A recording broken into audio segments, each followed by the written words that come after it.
안녕하세요. 오늘도 사연살롱을 찾아주셔서 감사합니다. 사연살롱 구독자 여러분, 다들 평안한 날을 보내고 계신가요? 저는 벌써 몇 년째 사연살롱을 즐겨 듣고 있는 애청자입니다. 집안일을 할 때마다, 특히 설거지를 하거나 걸레질을 할 때마다 재미있게 듣고 있어요. 항상 다른 사람들의 이야기를 들을 때마다 저도 언젠간 제 이야기를 재미있게 풀어서 보내볼까 싶었는데 마침 이번에 직장에 오랜 휴가를 쓰게 된 저희 딸아이가 함께 있어서 이렇게 제 이야기도 적어보게 되었네요. 저는 배움이 짧지만 저희 딸은 제 엄마랑 다르게 똑똑하고 공부도 잘했던 아이거든요. 저는 참 가족복이 많은 것 같아요. 머리도 명석한 데다 착하고 생각이 깊은 저희 딸 말고도 자상하고 멋있는 남편도 있었거든요. 언제 어디서든 자랑스럽게 얘기할 수 있는 사람 말이에요. 이제 여든을 바라보고 있는 저는 이런 저희 가족들 덕분에 지난 세월을 참 잘 살았다는 생각이 든답니다. 얼마 전에 오게티처럼 발생했던 그 사건만 빼면 말이죠. 그 사건은 참 한마디로 설명하긴 어려운 일이었어요. 여러분께 제대로 설명드리기 위해선 제가 나고 자란 배경부터 설명드려야 할 것 같네요. 편의상 모든 이야기를 서울말로 들려드릴게요. 저는 어려서부터 물질을 하던 사람이었어요. 제 고향은 제주도였고 할머니, 엄마, 이모들을 따라서 물에서 지내는 게 그냥 제 인생의 전부인 줄만 알았죠. 그런 제가 세상에 대해 눈을 뜰 수 있었던 건 순전히 제 남편 덕분이었답니다. 남편과 저는 영화의 한 장면처럼 정말 신기한 우연으로 만나서 인연을 맺게 되었는데요. 여느 때처럼 물질을 하던 어느 날, 저는 물 밖으로 나가려고 올라가다 물 위에서 어떤 남자가 풍덩 바닷속으로 떨어지는 걸 목격했어요. 그런데 허우적거리는 폼이 딱 봐도 수영을 못하는 것 같더군요. 저희 이모들이 혹시나 누가 물에 빠지면 절대 바로 구해주지 말고 그 사람이 힘이 빠질 때까지 기다렸다가 구하라고 알려준 적이 있어서 저는 이모들한테 배운 대로 한참 그 주위에서 지켜보고 있다가 그 사람이 힘이 빠졌을 때 데리고 물으로 나갔어요. 그 사람은 한동안 물을 토해내고 정신을 못 차리더니 어느 정도 진정이 된 후엔 대뜸 제게 화를 내더군요. 아니, 사람이 죽어가는데 후딱 안 구해주고 뭐 하는 겁니까? 옷도 시커멓게 입어가지고 난 무슨 저승사자인 줄 알았잖아요. 바로 구했으면 둘 다 죽었어요. 안 그래도 아저씨 힘 다 빠진 줄 알고 간 건데 아저씨가 갑자기 젖먹던 힘까지 끌어와갖고 내 다리를 붙잡았잖아요. 힘이 어쩜 그리 우악스럽게 센지 하마터면 나까지 저승사자 볼 뻔했네. 내가 다리를 잡았다고요? 기억도 못하면서 왜 물에 빠진 거 구해준 사람한테 승질을 내요? 다리에 이거 멍들겠네. 미안하게 됐습니다. 나도 아까는 놀라서 그랬나 봅니다. 살려고. 그 남자는 멋쩍어 하며 저에게 사과를 했죠. 왜 갑자기 수영도 못하는 사람이 바다 한가운데에 떨어졌냐고 하니 누군가 그 사람에게 근처 섬을 구경시켜주겠다며 배를 태우더니 가진 돈을 전부 뺏고 바다로 밀어버렸다더군요. 제가 없었으면 정말로 죽을 뻔했던 거였죠. 마을 주민으로서 외부인이 이런 일을 겪었다는 게 마음이 좋지 않아 일단 경찰서에 데려다 주긴 했어요. 물론 그 시대엔 CCTV도 없고 사람도 적었으니 범인을 찾을 수는 없었죠. 그 남자는 가방에는 돈 말고 중요한 건 없었으니 됐다며 웃어 보였지만 당장 물에 쫄딱 젖은 채로 오갈 데가 없어진 그 사람이 걱정이 안 될 수가 없었습니다. 그래서 전 그 사람을 집으로 데리고 왔죠. 저희 집은 대가족이 살고 있어서 크기도 했고 남는 방도 있었거든요. 데려가면 엄마랑 이모, 언니들이 밥이라도 먹이고 재워주기라도 하겠지 싶었죠. 당시 어린 처녀였던 제가 갑자기 하늘에서 뚝 떨어진 서울 남자를 집으로 데려가니 온 집안 식구들, 아니 동네 이웃 주민들까지 아주 난리가 났어요. 다들 저희 집에 반찬을 갖다 준다는 핑계로 슬쩍 그 사람을 보고 가거나 대놓고 말을 걸기도 했죠. 하지만 당시 어른들은 사투리가 너무 심해 그 남자가 제대로 알아듣지 못하는 경우가 많았어요. 결국 제가 또 옆에 붙어서 통역을 해줘야 했죠. 금영이 너는 왜 저분들처럼 사투리가 심하지 않아? 아무리 막내라도 저분들 손에 컸을 텐데 신기하네. 나야 아버지 살아계실 땐 육지도 많이 가고 육지 사람들도 많이 만나고 그랬으니까요. 아버지가 그리고 서울말도 많이 알아놔야 된다고 해서 많이 가르쳐 주시기도 했고요.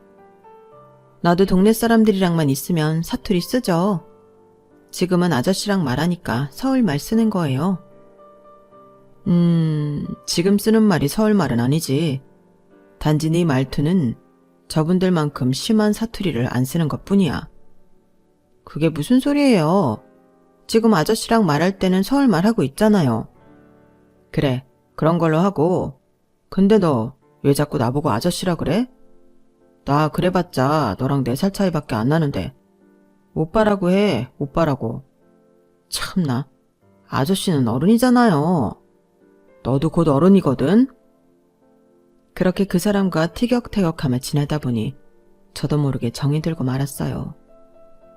저희가 기껏 돈을 모아 서울로 다시 가라고 보내놨더니 그 사람은 제주도가 마음에 든다며 또다시 내려와 저희 집에서 지내더군요. 그렇게 한 해가 지나고 2해가 지난 뒤 저는 그 사람 말대로 곧 성인이 되었고 저희 2사람은 결혼을 하게 되었어요. 남편과 저 그리고 저희 가족들만 참여한 조촐한 결혼식이었죠. 사실 남편의 가족은 서울에서 유명한 의사 집안이라고 했는데 가족들 사이에서도 경쟁이 굉장히 심했다고 하더군요. 그런 어른들이 싫었던 막내 아들인 남편은 가족들과 의절하다시피 집을 나와 지내고 있는 거였고요. 게다가 듣도 보도 못한 시골 처녀인 저와 결혼을 한다는 소식에 시댁 식구들은 아예 찾아올 생각조차 하지 않았다고 해요. 어차피 형이 좋은 의사가 되었으니까 우리 부모님도 나 같은 건 없어도 상관없을 거야. 괜히 우리 가족들 찾아오면 분위기만 망치지 좋을 거 없어. 차라리 아무도 안 와서 난 너무 다행이야. 남편이 그렇다고 하니 저도 더 이상 시댁에 대해서는 묻지 않았죠. 시댁 식구들 이야기를 하는 것만으로도 남편이 스트레스를 받는 것 같아 보였거든요. 어쨌든 결혼 후 그 전까진 한량처럼 지내던 남편은 놀라울 정도로 일을 열심히 하기 시작했어요. 당시 저희 지역엔 한창 도시개발이 이루어지면서 온 동네가 난리였는데요. 저희 남편은 이런 일을 기회로 삼아 건물 짓는 일에 뛰어들더니 이내 번듯한 사무실에서 일하는 자리를 얻어내더군요. 그리고 그곳에서 꽤 큰 돈을 벌어왔죠. 원래 저희 신혼집도 작지만 있을 건 다 있는 깔끔한 곳이었는데 남편이 큰 돈을 벌면서 좀 더 큰 집으로 이사를 갈 수 있었답니다. 그리고 그 집에서 저희 딸을 얻게 된 거고요. 하지만 저희 남편은 거기서 만족하지 않았습니다. 좀 더 큰 세상으로 나가려고 했어요. 저희 딸이 국민학교 입학을 앞두고 있었을 때였는데요. 하루는 남편이 아이를 재우고 와서 저에게 진지한 목소리로 말했어요. 여보, 내가 그동안 많이 생각해봤는데 우리 육지로 이사 가자. 육지? 갑자기 그게 무슨 말이에요? 우리 유빈이가 내년이면 국민학교를 들어가잖아. 우리 애를 이렇게 좁은 섬에서 키울 수는 없어. 아무리 그래도 우리 가족들이 전부 여기 있는데 괜히 낯선 동네 가면 마을 사람들 텃세나 당하고 적응도 못하는 거 아니에요? 그래도 우리 유빈이를 여기서 키울 수는 없어. 사람이 넓은 세상을 봐야 생각도 트이고 시선도 달라지는 건데 난 그걸 너무 늦은 나이에 깨달아 버렸지만 우리 아이는 그렇게 살지 않길 바래. 당신도 우리 딸이 우리보다 더 좋은 삶을 살길 바라잖아. 그거야 그렇죠 뭐. 당신이 아무래도 더 많은 경험을 했으니 그런 생각이 들었겠지만 난 평생 물질만 해오던 사람인데 갑자기 육지로 가면 무슨 일을 해요? 내가 할 수 있는 일이 뭐가 있겠냐고요. 걱정 마. 내가 봤을 땐 당신도 머리가 좋은 여자야. 다만 여지껏 이 좁은 세상에만 살다 보니 물질 말고 다른 일을 할 기회가 없었던 것뿐이지. 일단 육지로 나가면 당신도 뭐든 할 수 있을 거야. 지금 생각해보면 무모한 짓이긴 했어요. 남편이야 일자리를 어느 정도 미리 알아보고 육지로 올라왔지만 저는 정말 아무런 연고도 사전 지식도 없이 막무가내로 올라왔거든요. 어쨌든 딸은 육지에 있는 학교를 다니기 시작했고 남편 역시 미리 알아보았던 회사에서 일을 했어요. 하루하루 낯선 그곳에서 살아가는 게 처음엔 좋기만 했습니다. 시간 날 때마다 바다에 놀러가면서 남편도 딸도 둘 다 물개처럼 수영을 잘하게 되었고 긴 연휴가 있을 땐 다른 지역으로 여행을 가기도 했어요. 서울도 가보고요. 하지만 제가 일을 하기 시작하면서 얘기가 좀 달라지게 되었죠. 저는 백화점 식당에서 일을 하기 시작했는데 텃세가 여간 심한 게 아니었거든요. 요리야 어려서부터 많이 해왔으니 일 자체는 어려울 게 없었는데 저한테는 앉아서 쉴 만한 의자도 안 내어주고 손님들한테 최대한 말 붙이지 말라는 말도 안 되는 주의를 여러 번 들었거든요. 원래 백화점 정책이 그런 것도 아니었는데 말이에요. 게다가 동료들은 점점 이상한 꼬투리들을 잡기 시작하더군요. 손님이 화장실이라도 물어보면 어쩌려고 손님 있는 데를 함부로 돌아다녀? 백화점 영업시간에는 최대한 밖에 돌아다니지 말라고 했잖아. 저도 화장실도 가고 식사도 해야 일을 할 거 아니에요. 손님들이 물어보면 알려드리면 되죠. 제가 여기서 일한 지가 벌써 몇 달인데 그거 하나 모를까 봐요. 네 억양으로 설명해 주는 걸 손님들이 어떻게 알아듣느냔 말이야. 괜히 컴플레인 들어올 일 만들지 말라고. 제 억양이 뭐가 어때서요? 지금 언니도 저랑 잘만 대화하고 있잖아요. 저도 그런 꼬투리를 잡힐 때마다 당하고만 있진 않았어요. 그래서 점점 더 미움을 샀던 것 같아요. 하지만 저는 남들이 뭐라고 하든 제 일만 실수 없이 해나면 된다는 마인드였기 때문에 누가 뭐라고 해도 제 자리 하나는 잘 지켜냈습니다. 어려서부터 가족들과 일을 시작해서 그런지 저한테 그런 억척스러운 면이 다 있더군요. 그런데 어느 날이었어요. 가장 윗선배인 언니가 얼굴이 하얗게 질려서 다급하게 절 찾는 거예요. 제가 무슨 일이냐며 묻자 병원에서 연락이 왔으니 빨리 따라와서 전화를 받으라는 겁니다. 여보세요? 네, 여기 땡땡병원입니다. 조상철님 아내분 되시나요? 네, 맞아요. 무슨 일이시죠? 조상철 씨가 오늘 오후 1시 41분 사망하셨습니다. 지금 저희 병원에 계세요. 그 말을 듣고 병원까지 어떻게 갔는지 기억도 안 나네요. 제게 전화를 받으라고 말해준 분이 많이 도와줬던 것 같긴 한데 말이에요. 병원에 도착해서 자초지종을 들으니 남편이 거래처 사람들과 바닷가 근처 식당에서 식사를 하려는데 우리 딸 또래의 남자아이가 물에 빠진 걸 발견했다는 겁니다. 다른 사람들은 급하게 구조대원을 불렀지만 눈앞의 아이는 당장 목숨이 위태로워 보였고 남편이 그 아이를 구하려고 들어갔다가 이런 일이 발생했다고 해요. 불행 중 다행으로 아이는 살게 되었죠. 딸이 오기 전까지 전 미친 여자처럼 통곡을 했어요. 남편이 구한 아이의 부모는 눈물을 흘리며 절을 하고 갔죠. 생명의 은인이라면서요.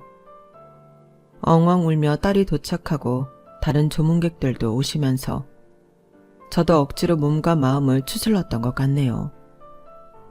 의외로 백화점 직원들이 많이 와줬더라고요. 와서 식사도 안 하고 꼬깃꼬깃한 지폐들을 모아 부조를 해주고 갔습니다. 그렇게 절 못살게 굴었으면서도 그때 보니 최소한의 인정은 있는 사람들이었더군요. 그리고 장례식 마지막 날에는 정말 의외의 인물들이 찾아왔어요. 그때까지 한 번도 만난 적 없었던 남편의 형이었죠.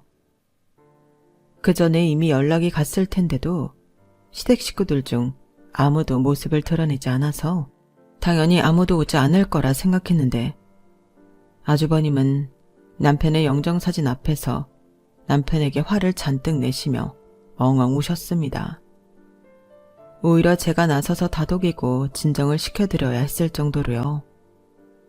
한참 뒤 감정을 좀 추스른 뒤에 저는 아주버님과 처음 인사를 하고 대화를 나눠볼 수가 있었어요. 어쩌다가 사고가 난 거예요? 원래 수영은 할 줄도 모르는 놈이. 제가 수영을 가르쳐줬거든요. 회사 사람들이랑 근처에 있다가 어린애가 물에 빠진 걸 봤대요. 그래서 유빈이라고 했죠. 딸은 몇 살이에요? 올해 11살이에요. 많이 컸네요. 전화번호 좀 알려주실래요? 그래도 재수씨랑 조카 소식을 들어야죠. 아, 네네 그럼요. 적어드릴게요. 연락처를 받은 아주버님은 장례식 절차가 모두 끝나고 납골당까지 함께 해주셨어요. 그 이후 그냥 가신 줄 알았는데 장례 비용을 전부 계산해주고 가셨더라고요. 많이 놀랐지만 전 한참을 고민하다가 그냥 감사하다고만 문자를 보냈습니다. 아주버님 입장에서 뭐라도 해야 마음이 편해서 그러셨을 테니까요. 저는 남편을 보낸 뒤 운전면허를 땄어요. 그리고는 그 전보다 훨씬 더 바쁘게 살았죠. 백화점 동료들의 텃세가 사라져 일은 편해졌지만 그것만으로는 제 딸을 키울 수 없을 것 같았거든요. 저보다 늦게 들어온 직원 중 마음이 잘 맞는 친구가 있어서 그 친구랑 같이 사업을 시작하기로 했습니다. 그 당시에는 그저 밥차였는데 시간이 지나며 점점 번듯한 케이터링 회사로 거듭나게 되었죠. 사업이 잘 되면서 저희는 지역을 넘나들며 출장을 다니게 되었고 큰 돈을 벌며 직원도 하나 둘씩 두게 되었어요. 하늘이 도우신 거였죠. 저는 다행히 딸을 부족함 없이 키울 수 있었고 대학까지 보내줄 수 있었어요. 저희 딸은 어려서부터 남편을 닮아 공부를 정말 잘했던 아이였어서 대학도 이름만 대면 다 아는 명문대에 진학을 했답니다. 사업도 잘 되고 딸도 제 앞가림 잘하는 영특한 아이였다 보니 딸이 대학을 졸업하고 취직을 할 때까지 저희는 평온한 하루하루를 보내고 있었어요. 그런데 하루는 딸이 저에게 사귀고 있는 남자친구를 보여주고 싶다는 말을 하는 겁니다. 엄마, 혹시 다음 주나 다다음쯤? 남자친구가 주말에 여기 동네로 올 것 같은데 한번 만나볼래? 남자친구를? 웬일이야? 그 전에 사귀었던 사람들은 엄마 보여준 적 없으면서. 뭐 그거야. 어쩌다 보니 그렇게 된 거였지. 엄마도 스케줄이 있고 그러니까 어쨌든 만날래? 그래, 나야 뭐 너 만나는 사람이 누군지 알면 좋지. 딸은 묘하게 상기된 얼굴로 어울리지 않게 수줍어 하더군요. 평소에는 당차고 똑부러지기만 한 아이가 말이에요. 쑥스러워하면서도 저에게 소개를 시켜주겠다는 게 결혼을 염두에 두고 있는 진지한 만남이기 때문이란 걸 저도 모르진 않았죠. 그래서 저도 나름 옷도 머리도 신경 써서 딸의 남자친구를 만났어요.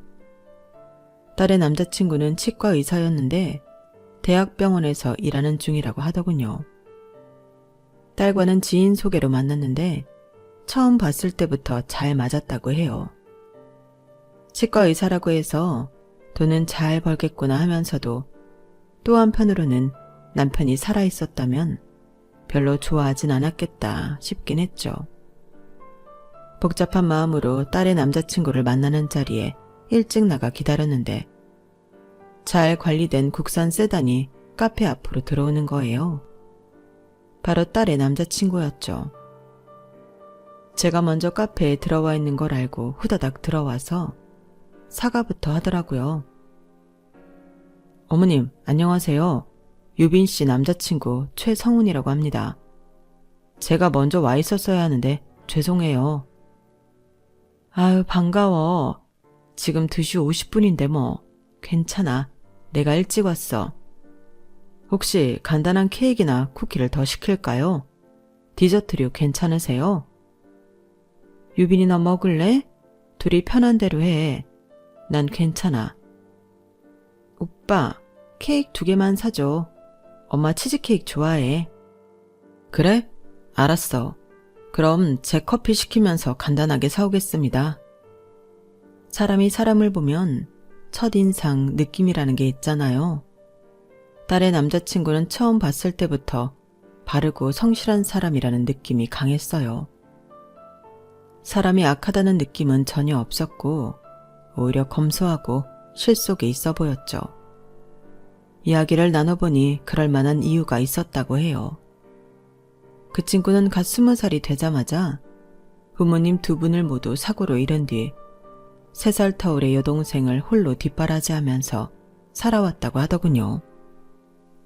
여동생은 먼저 호주 사람이랑 결혼해 해외에 나가 살고 있고 혼자 가장 노릇을 하면서 의사 생활을 하고 있다고요. 장남이자 가장으로서의 책임을 잘 해내는 모습에다가 젊은 친구답지 않게 싹싹하니 우리 딸이 이런 친구와 결혼한다면 더할 나위 없이 좋겠다는 생각이 들었죠. 남편이 생전에 여러 번 얘기하던 그런 권위주의적이고 재수없는 의사랑은 확연히 거리가 있어 보였어요. 저는 딸의 남자친구가 마음에 들었고 2사람은 이후로도 예쁜 연애를 하며 종종 저희 집에도 놀러오다가 1년 뒤엔 결혼 준비를 하기 시작했어요. 2사람은 신혼집을 새로 장만하기보단 살던 사위의 집으로 들어가기로 했죠. 2사람의 직장이나 저희 집과 위치를 생각했을 때 거리도 괜찮고 원래 4인 가족이 살았던 집인 만큼 크기도 컸기 때문이었습니다. 대신 내부 인테리어를 조금 새롭게 하기로 했어요. 인테리어를 알아볼 때 딸과 함께 사위의 집으로 가보았는데 돌아가신 사돈 내외가 원래부터 잘 살았는지 집이 꽤 좋더라고요.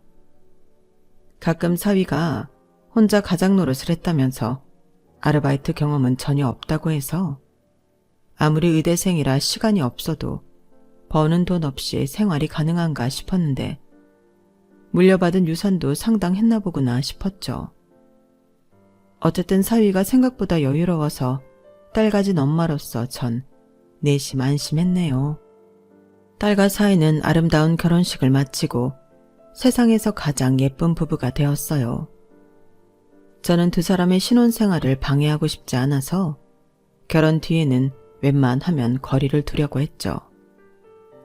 같이 살던 딸은 출가 외인이 되었고 저는 사실상 제3자라고 생각했기에 자꾸 전처럼 생각하면 사위가 불편해할 것 같았어요. 요즘 인터넷에는 장모든 시모든 결혼한 자녀한테 자꾸 연락해서 놀자고 하지 말라는 얘기가 많더라고요. 제가 거리를 두니 딸도 제 뜻을 아는지 저랑 1대1로 연락만 하고 전처럼 사위랑 같이 만나자는 얘기는 잘 하지 않았고요. 그런데 사위가 연락을 자주 하더라고요. 늘 먼저 저에게 연락했고 시간 날 때마다 주말에 놀러 오겠다고 하는 겁니다. 그리고 진짜로 딸과 함께 자주 놀러 왔어요. 최서방 일도 바쁠 텐데 이렇게 자주 놀러 오지 않아도 돼. 명절 때만 와도 괜찮다니까. 일정 비면 다음엔 그냥 집에서 쉬어. 어? 아니에요. 장모님 집에 오는 게 싫은 거죠, 뭐. 둘이서 조용히 시간 보내는 날도 많아요. 깻잎장이랑 오이소박이 좀 했어. 이따 갈 때 가져가. 먹고 싶은 반찬 혹시라도 있음 얘기하고. 된장찌개요.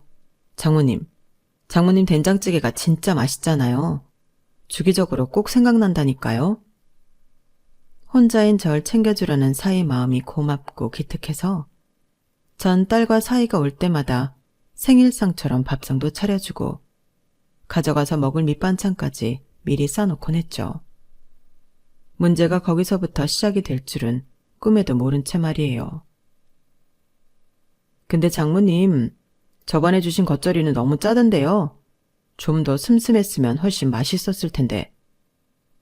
아, 저번에 가져간 제육 있잖아요. 조금 심심했어요. 양념이 좀만 더 매웠으면 좋았을 것 같아요.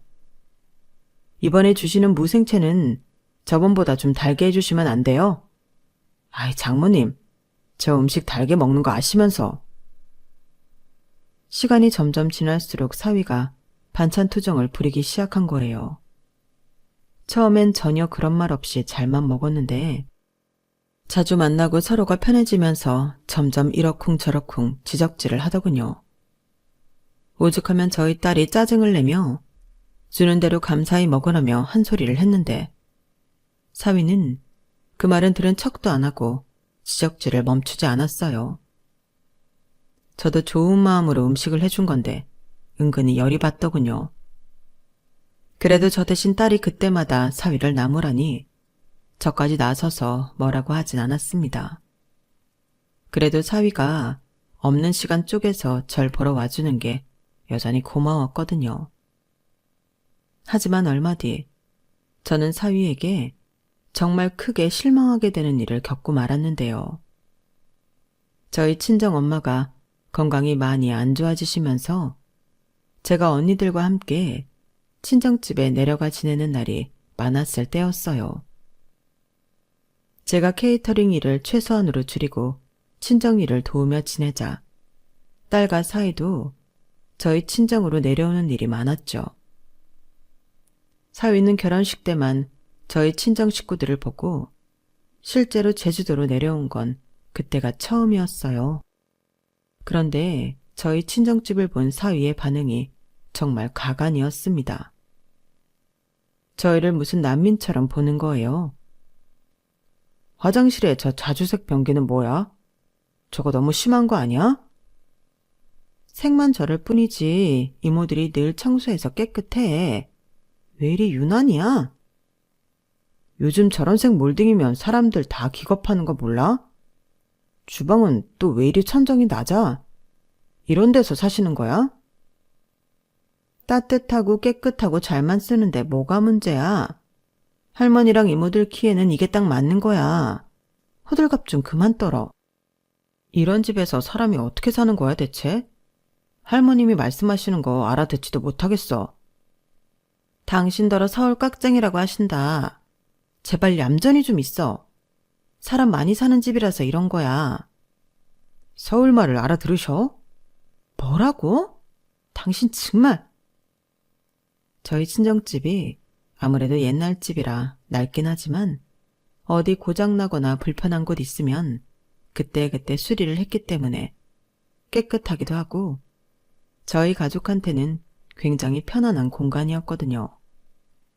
그런데 사위는 옛날 스타일을 최대한 유지해 놓은 걸 저희가 가난해서 인테리어를 못한 줄 알더군요. 보다 못한 딸이 사위를 밖으로 데리고 나가 한참을 싸우고 오는 듯 했는데 그 이후에도 사위는 그 눈빛을 고치지 않았어요. 제가 기분이 나빠서 정 그렇게 불편하면 오지 말게. 우리 가족이 살아왔던 추억이 오롯이 담겨있는 곳인데 자네가 자꾸 무시하는 거 상당히 불쾌해. 우리 가족들도 다 눈이 있고 귀가 있는데 말이야. 아닌 게 아니라 그냥 당분간 우리 집에도 오지 말게. 라며 사위한테 엄한 목소리로 화를 내자 사위는 쭈뼛쭈뼛 눈치를 보더니 그 이후로는 정말로 저희 친정집에도 제 집에도 오지 않았어요. 말을 잘 들으니 더 부하가 치밀더군요. 결국 그 이후 사위와의 관계는 상당히 멀어지게 되었죠. 저희 친정엄마는 결국 몇 개월 뒤에 세상을 떠나셨어요. 연세가 굉장히 많으셨기 때문에 저희 가족들 모두 이미 마음의 준비를 하고 있었고, 또 조문객들도 엄마가 장수하셨다며 위로를 했지만 그럼에도 슬픔이 줄어들진 않더군요. 장례를 치르는 동안 저희 가족들은 정말 많이 슬퍼했어요. 그렇게 밉던 사위였는데 그래도 와서 묵묵히 일을 도우고 슬퍼하는 가족들을 챙기니 고마웠죠. 그러던 사위가 어쩔 수 없이 일 때문에 둘째 날 몇 시간 정도 자리를 비워야 했던 시간이 있었어요. 그때 마침 저희 아주버님이 와주셨더라고요. 연락은 드렸지만 이렇게 찾아와 주실 줄은 몰랐어요. 정말 감사합니다. 재수 씨가 우리 병원에 기부하는 돈이 얼만데 와야죠. 기운 차려요. 재수 씨만 봐도 평생 선하게만 사신 분이라는 거 알겠어요. 좋은 곳으로 가셨을 겁니다. 감사해요, 정말. 식사라도 하고 가세요. 마침 자리도 많은데. 요즘 병원 일이 너무 바빠서 바로 가야 해요. 미안합니다. 사실 전 아주버님이 오실 거라고 전혀 예상치 못했기에 내심 놀랐어요. 아주버님은 몇 년 만에 뵙는 건데도 참 한결같으셨죠. 저랑 한동안 안부를 나누고 딸과도 인사를 나누신 뒤 가셨는데 참 고마운 마음이 들었어요. 엄마를 보내드린 슬픔을 이길 힘을 덕분에 참 많이 받을 수 있었던 것 같습니다. 그렇게 장례식이 끝나고 한동안은 일에 매진해서 살았어요. 괜히 이런저런 잡생각을 하는 것보다는 낫더군요. 그리고 새삼 제가 음식을 나누는 직업을 가졌다는 게 복인 것 같다는 생각이 들었어요. 식사라는 건 어쨌든 사람들한테 힘이 되어 주는 거니까요. 사람들에게 힘이 되고 있다는 사실이 제 자신에게도 힘이 됐죠. 그렇게 약 1년 정도의 시간이 지난 것 같네요. 어느 날 사위가 뜻밖의 소식을 알려왔어요. 개인 치과를 개업하게 되었다는 거예요. 이미 준비는 거의 다 끝났다고 하더군요. 그렇게 열심히 살더니 자신만의 결실을 맺게 된 사위가 참 대단해 보였죠. 제 아들이 그런 것처럼 자랑스럽고 뿌듯한 마음까지 들었어요. 치과를 개원하기 직전에 개원식도 진행한다고 하길래 제가 나서서 케이터링을 해주겠다고 했습니다. 정말요? 아유, 정말 감사해요. 안 그러셔도 되는데. 됐어, 뭘. 이게 내 개원 선물이야. 비용은 따로 내지 말게. 어떻게 그래요, 장모님. 조금이라도 지불할게요. 아니야, 됐어. 됐어. 정말로 주지 마. 알겠지? 네. 대신 선물이라도 마련해 볼게요. 저 진짜 이거라도 해야지 제 마음이 편해서 그래요. 어느새 예전처럼 서로 가까워진 저와 사위는 그렇게 함께 마음을 주고받으면서 개원식을 준비했어요. 그날은 일하던 병원에서 동료들과 교수님들이 많이 오신다고 하더라고요. 그래서 전 특별히 고급진 메뉴로 음식을 꾸렸죠. 개원식 당일날 저는 아침 일찍부터 재료를 다시 한번 체크하고 사위의 치과로 향했는데요. 미리 정해진 자리에 부지런히 음식들을 세팅하는데 이리저리 바쁘게 돌아다니던 사위가 저에게 인사를 하려고 왔어요. 근데 사위가 절 보자마자 아연실색하는 표정인 거예요. 세상에, 장모님 이렇게 입고 오셨어요? 왜? 이게 우리 회사 유니폼인데 무슨 문제라도 있어? 오늘 손님들 오신다고 해서 자네 생각해 특별히 하얀색으로만 단정하게 입었는데. 그래도 주방옷이잖아요. 오늘 제 개원식인데 장모님이 이렇게 입고 계시면 어떡해요. 손님들 오시면 장모님 소개도 해드려야 하는데. 다운 참. 사위는 잔뜩 실망한 표정으로 저에게 볼멘 소리를 했어요. 제가 그때 입고 있었던 옷은 대단히 남루한 옷도 아니고 새로 포장지를 뜯은 새 옷이었어요. 아래는 검은 바지에 위에는 흰 브라우스였고요. 다만 소재가 주방 유니폼처럼 조금 두껍고 빳빳한 면 소재였죠. 그래도 이 정도면 누구한테 보이기에 남루하지도 않고 게다가 제가 음식을 해야 하니 다들 이해할 거라고 생각했어요. 나름 다 생각을 하고 입고 온 건데 보자마자 짜증부터 내는 사위한테 저도 화가 나서 한마디 하려는데 마침 안쪽에서 다른 사람이 사위를 부르더군요. 사위는 급하게 그쪽으로 뛰어갔죠. 저는 기분이 매우 나빠진 채로 하던 일을 마저 할 수밖에 없었어요. 개업식은 잔잔하게 흘러갔습니다. 약속 시간 전부터 손님들이 정말 많이 왔고 저도 곧 바빠질 수밖에 없었어요. 사위 역시 손님들을 맞이하느라 바빴고요. 초반엔 의사 동료들이 아닌 동창들이나 동네 친구들이 찾아온 것 같았는데요. 사위는 그 사람들에게 절 단 한 번도 소개하지 않았어요. 소개를 안 한 정도가 아니라 아예 제 쪽으로는 눈길도 주지 않는 것 같았습니다. 그런 사위를 의식하면서도 저도 나름대로 바빴기 때문에 이렇다 할 행동을 하지 못하고 있었어요. 중간에 저희 딸도 와서 제 일손을 돕기 시작했죠. 제 딸이 저와 함께 일하자 사위는 어쩔 수 없다는 듯 절 몇몇 친구에게 장모라고 소개해줬고요. 그러다가 잠깐 딸이 새 음식을 가지러 간 사이였어요. 갑자기 사위가 허겁지겁 저에게 오더니 제 손목을 끌고 원장실 안으로 들어가는 겁니다. 그리곤 원장실 안에 있는 화장실 문을 열어 절 무작정 안으로 들여보냈어요. 자네 갑자기 왜 이러는 거야? 갑자기 이게 뭐 하는 짓인가? 아이, 장모님, 그게요, 잠시만요. 무슨 일이 있는 거야? 갑자기 왜 여길? 다른 게 아니라 일단 여기 좀 계속 계실래요? 여기? 왜? 지금 교수님들이 오셨거든요. 그래서 그러니까 이유를 말해줘야 나도 뭘 어떻게 해야 할지 알 거다냐. 그때 밖에서 사위를 찾는 소리가 막 들려오기 시작했어요. 그러자 사위가 원장실 문 밖에다 잠시만요 라고 소리를 지르며 절 억지로 화장실 안에 우겨 넣는 겁니다.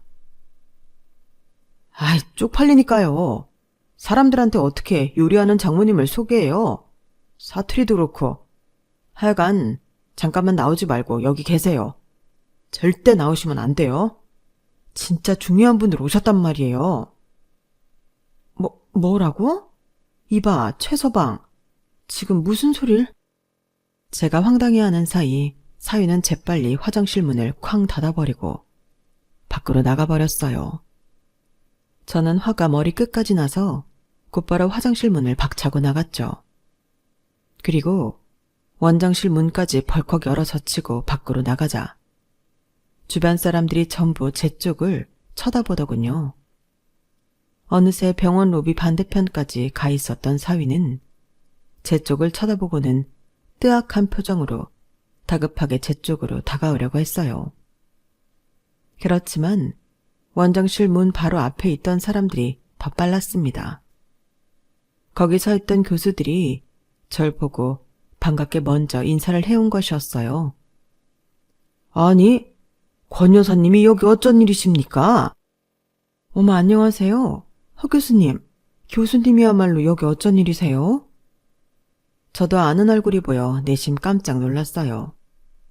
하지만 이내 평정을 되찾고 교수님들과 함께 인사를 하고 안부를 물었죠. 급하게 다가왔다가 교수님과 인사하는 절 보고 당황한 사이도 같은 질문을 했습니다. 교수님이 저희 장모님을 어떻게 아세요? 자네 장모님이 권 여사님이라니 내가 더 놀랐어. 아니, 자네 와이프 되시는 분이? 조 이사장님 조카란 말인가? 네? 조 이사장님이요? 사위가 어리빠린 채로 저와 교수님들을 번갈아 보는 사이 저 멀리서 병원 안으로 막 들어오는 아주버님이 보였어요. 아주버님, 즉 자신이 다니던 병원 이사장이 들어오는 걸 본 사위는 얼굴이 창백해지기까지 했죠. 아주버님은 절 발견하자마자 다가와 인사를 했죠. 몇 년 만에 뵙는 건데도 편안한 분위기로 잘 지냈냐며 안부를 물어오셨어요. 로비 안에 있던 모든 교수님들이 아주버님을 발견하자 한 번, 그리고 그 곁에 있는 절 뒤늦게 발견하고 한 번 더 고개를 숙여 인사하더군요. 사위는 그야말로 입이 떡 벌어진 상태였고요. 사람들의 이목이 집중되자 활발히 손님 응대를 하던 저희 딸도 아주버님을 발견하고 큰아빠 오셨어요? 하며 다가왔어요. 저는 저희 딸과 아주버님과 함께 자연스럽게 대화를 이어나가려고 했는데요. 한 2마디쯤 했을까요? 갑자기 사위가 저희 사이를 끼어드는 겁니다. 이사장님, 안녕하십니까? 저희 장모님이랑 이렇게 인연이 있으신 줄 몰랐는데, 여기까지 찾아와 주셔서 너무 감사합니다. 우리 병원, 참, 오늘 케이터링도 다 제가 준비한 거예요. 아주버님 입맛에도 아마 잘 맞을 거예요. 잠시만 교수님들과 편하게 얘기 나누고 계시겠어요? 저희 사위랑 저는 잠시 얘기할 게 있어서요. 그러죠. 다른 교수들이랑도 인사 나누고 있을 테니 천천히 얘기들 나누고 와요. 아주버님이 가시자마자 저는 차가운 표정으로 사위를 쳐다봤어요. 사위는 멋쩍고 겁먹은 표정으로 절 보면서도 아무 말도 못하고 있었죠. 전 사위를 원장실 문 쪽으로 밀치며 얘기했습니다. 아까 나보고 숨어 있으라던 그 못난 놈은 어디 갔나? 그 말 그대로 돌려주지. 자네나 어디 들어가서 찌그러져 있어. 쪽팔리니까. 제 말에 사위는 목까지 벌개져서 고개를 못 들고 쩔쩔맸어요. 제 말을 듣고 딸은 깜짝 놀라며 사위를 다그쳤죠. 그게 무슨 말이야? 당신 엄마한테 무슨 잘못했어? 그런 게 아니라면 엄마가 갑자기 이럴 리가 없잖아. 꾸물거리지 말고 똑바로 말해. 뭐라고 했냐니깐?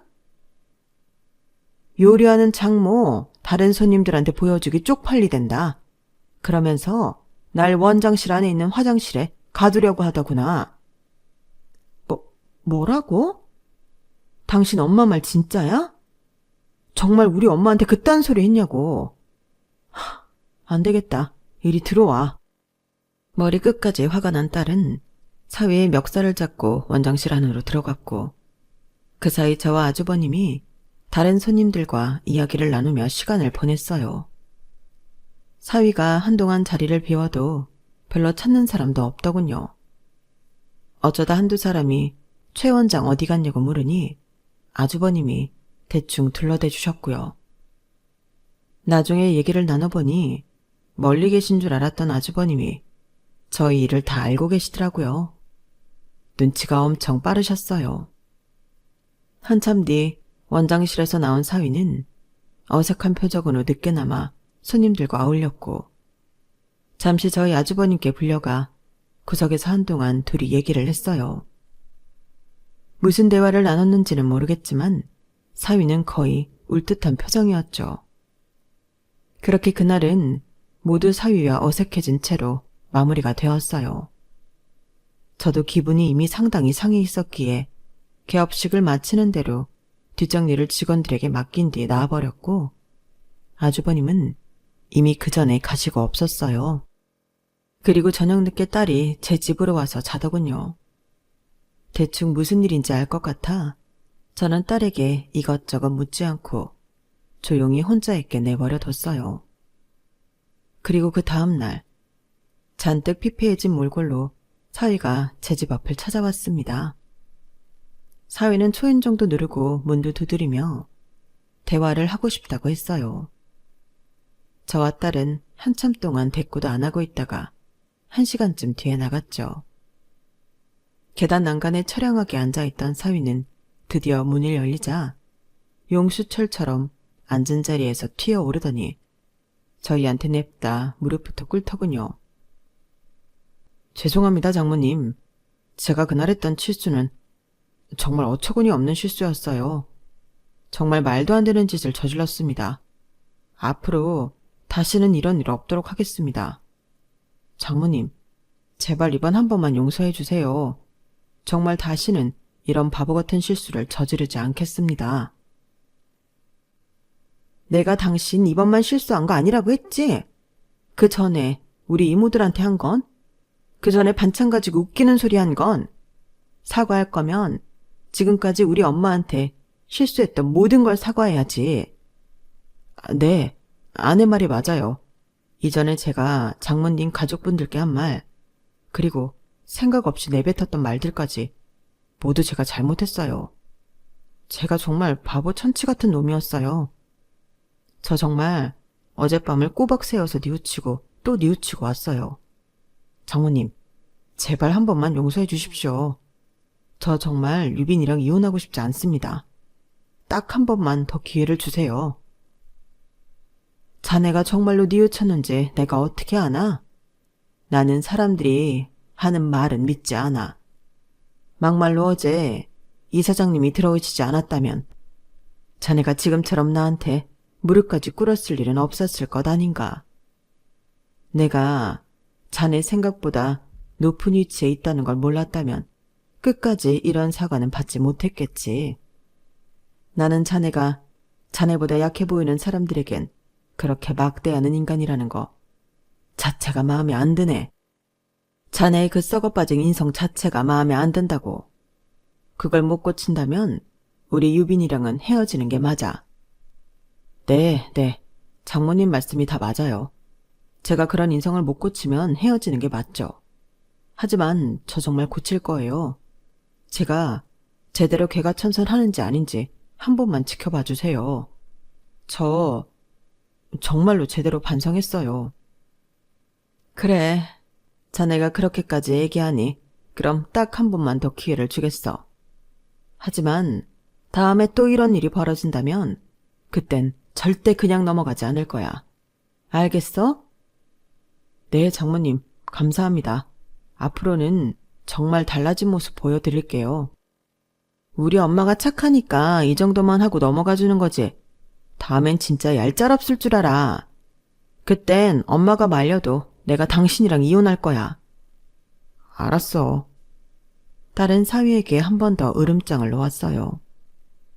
제 배로 낳은 제 아이라서 알 수 있는데 당시 딸이 그 말을 한 건 100% 진심이었어요. 사위한테 정말 단단히 화가 난 데다 크게 실망까지 했으니까요. 그래도 사위가 자신의 잘못을 그만큼 뉘우치니 저희 두 모녀는 화를 풀기로 했어요. 그리고 그 이후로 사위는 보란듯이 달라진 행동들을 하기 시작했습니다. 제주도에 있는 저희 언니들, 이모들을 만나러 갈 때 본인도 같이 가겠다고 따라오면서 선물도 양손 가득 사들고 왔어요. 매번 선물을 들고 갈 필요는 없다고 저희가 말리니 가서 언니들과 이모들한테 얼마나 싹싹하게 구는지 몰라요. 쓸데없이 꼬투리 잡는 반찬 투정도 그만뒀고요. 그렇게 반년 정도 지나니 저희 모녀의 마음은 이미 다 풀어졌고 전보다 사위와 더 화목하게 지내고 있답니다. 조금 더 두고 봐야 알겠지만요. 두서없는 이야기였지만 끝까지 들어주신 모든 분들께 정말 감사드려요. 여러분의 가정에도 항상 좋은 일들만 가득하길 바랍니다. 건강하세요. 여러분, 사연 댓글에 응원과 현명한 조언 부탁드려요. 좋아요와 구독은 저에게 큰 힘이 됩니다. 오늘도 좋은 일 가득하세요.